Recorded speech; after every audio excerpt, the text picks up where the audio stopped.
Hey guys, so everybody's doing a quarterly wrap up on BookTube, so I figured, you know what, let me talk about the books that I've read so far this year, even though it is a pathetically small amount. And maybe I'll continue this throughout the year. We'll see how that goes. Anyway, so far this year, and I will also see if I can put the pictures up, over here, one of the two. Knowing my luck, they will be right smack in front of my face, so whatever.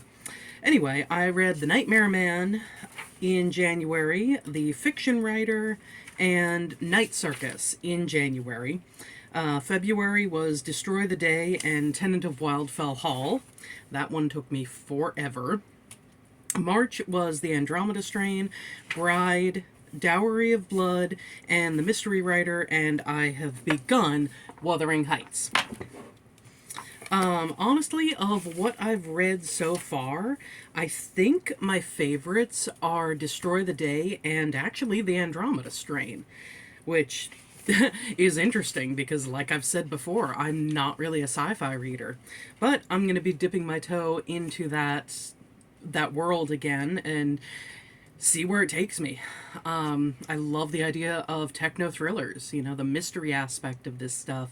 So hopefully I will like more sci-fi. As far as atmospheric and world building and stuff like that, Night Circus definitely takes the cake. That one, it's what are their names? Yeah, it is Marco. Marco and Celia, I feel could have been fleshed out and developed.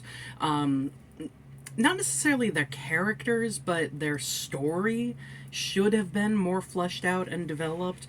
But the world surrounding the circus and the other characters within it was fascinating.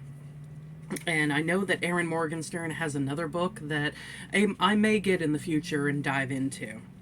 I don't know, The Fiction Writer, it didn't really do it for me, and maybe that is partially because I think it of in and of itself is a retelling of Rebecca by Daphne du Maurier, and I haven't read anything by du Maurier, so that I might be missing out on things because of that. I really liked The Nightmare Man.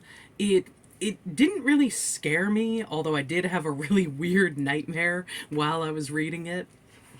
But it was definitely a I don't complicated isn't the right word plot wise, but it was, well, I've said here, a very windy plot, but I liked how past and future were incorporated to tell the story. I also have another book by that author, J.H. Markert, and I might read it this year. It's called Mr. Lullaby, I think it is, and it definitely sounded intriguing. But I don't know, I'm not in the mood for horror yet. I'm definitely still in my classic and dipping my toe into sci-fi kind of mood. Let's see. I've already talked about how much I enjoyed Destroy the Day. That book was the third in the Defy the Night trilogy by Bridget Kemmerer, and I loved it. Like it was just such a good way to end that trilogy. Tenant of Wildfell Hall, that was my first classic of this year, and it surprised me how much I liked it. I definitely had to get used to the language and the way the sentence structure was and everything, but once I did, I don't know, it's something about it just clicked with me, and I really liked it. Same thing is kind of happening with me with Wuthering Heights. It's the language is still kind of like, okay, what? It's something to get used to, but at the same time, it's an enjoyable read. I already talked about Andromeda. Bride, that's Allie Hazelwood, and she's the one who also wrote Check and Mate that I read at the end of last year.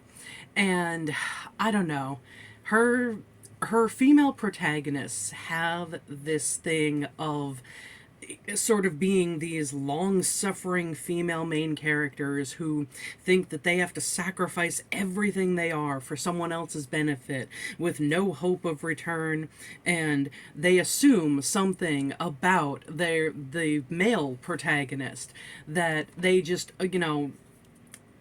automatically assume must be true, and don't even bother to ask the male main character, hey, I think this the case. And I don't know, that bothers me. But as Bride went on, and as Check and Mate went on, our main character learns. So I did appreciate the evolution of our main protagonist, but I don't know. It's a crapshoot whether I'm gonna pick up anything of hers in the future. I might, but if the main character has that same kind of attitude, I don't know. That kind of thing just annoys me. But so we'll see. Dowry of Blood. I It was interesting, but again, it was disappointing for what the blurb promised. This bride of Dracula finally getting sick of the abuse that she has suffered at his hands and wanting to get her revenge.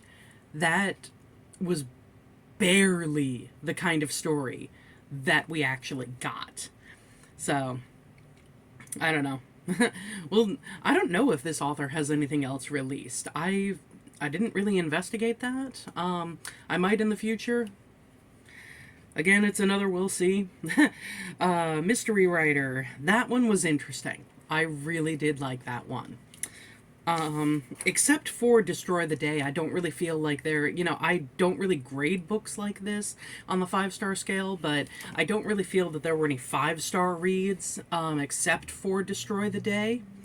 Tenant of Wildfell Hall, I would give 4 stars. Mystery Writer, I'd probably do 4 stars. Dowry of Blood, like 2.5, 3. Like, I don't know. It was very middle of the road, and I expected different things than what we were actually given. Bride, I would give about a 3. Middle of the road kind of thing. Andromeda Strain, I would say I can't talk. I would definitely say about 4, maybe 4.5. I think I already said Tenant. Night Circus, maybe like 3.5, leaning towards 4. Fiction Writer, I don't really feel like I can give that one a rating because, like I said, I haven't read Rebecca. So I feel like without that backing structure in my reading, I can't really give that a fair score. Nightmare Man, maybe like a 3.75, maybe, possibly 4, something like that. Here's hoping I find 5-star reads in the next quarter, and here's hoping I remember to do a video for the next quarter. Anyway, thanks for watching, and I will see you next time, guys. Bye!